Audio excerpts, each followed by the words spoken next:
Good morning. We are in Acts chapter 25. Now, when Festus had come to the province, after 3 days he went up to from Caesarea to Jerusalem.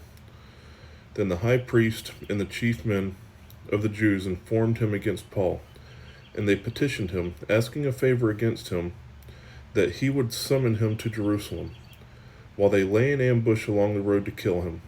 But Festus answered that Paul should be kept at Caesarea, and that he himself was going there shortly. Therefore he said, "Let those who have authority among you go down with me and accuse this man, to see if there is any fault in him." And when he had remained among them for more than 10 days, he went down to Caesarea. And the next day, sitting on the judgment seat, he commanded Paul to be brought. When he had come, the Jews who had come down from Jerusalem stood about and laid many serious complaints against Paul, which they could not prove, while he answered for himself, "Neither against the law of the Jews, nor against the temple, nor against Caesar, have I offended in anything at all." But Festus, wanting to do the Jews a favor, answered Paul and said, "Are you willing to go up to Jerusalem and there be judged before me concerning these things?" So Paul said, "I stand at Caesar's judgment seat, where I ought to be judged. To the Jews I have to the Jews I have done no wrong, as you very well know, for I am an offender. For if I am an offender, or have committed anything deserving of death, I do not object to dying. But if there is nothing in these things of which these men accuse me, no one can deliver me to them. I appeal to Caesar."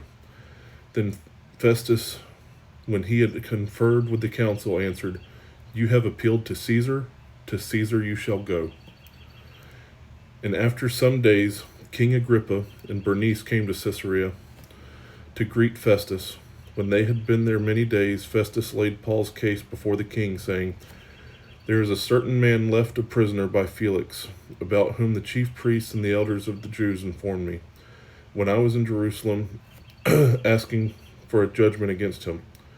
To them I answered, it is not the custom of the Romans to deliver any man to destruction before the accused meets the accusers face to face, and has opportunity to answer for himself concerning the charge against him. Therefore, when they had come together without any delay, the next day I sat on the judgment seat and commanded the man to be brought in. When the accusers stood up, they brought no accusation against him of such things as I supposed, but had some questions against him about their own religion and about a certain Jesus who had died, whom Paul affirmed to be alive. And because I was uncertain of such questions, I asked whether he was willing to go to Jerusalem and there be judged concerning these matters. When Paul appealed to be reserved for the decision of Augustus, I commanded him to be kept till I could send him to Caesar. Then Agrippa said to Festus, "I also would like to hear the man myself." "Tomorrow," he said, "you shall hear him." So the next day, when Agrippa and Bernice had come with great pomp and had entered the auditorium with the commanders and the prominent men of the city, at Festus's command, Paul was brought in.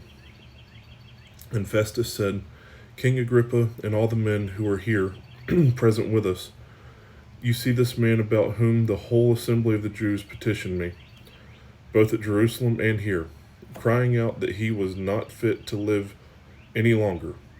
But when I found that he had committed nothing deserving of death, and that he himself had appealed to Augustus, I decided to send him. I have nothing certain to write to my Lord concerning him. Therefore I have brought him out before you, and especially before you, King Agrippa, so that after the examination has taken place, I may have something to write. For it seems to me unreasonable to send a prisoner and not to specify the charges against him."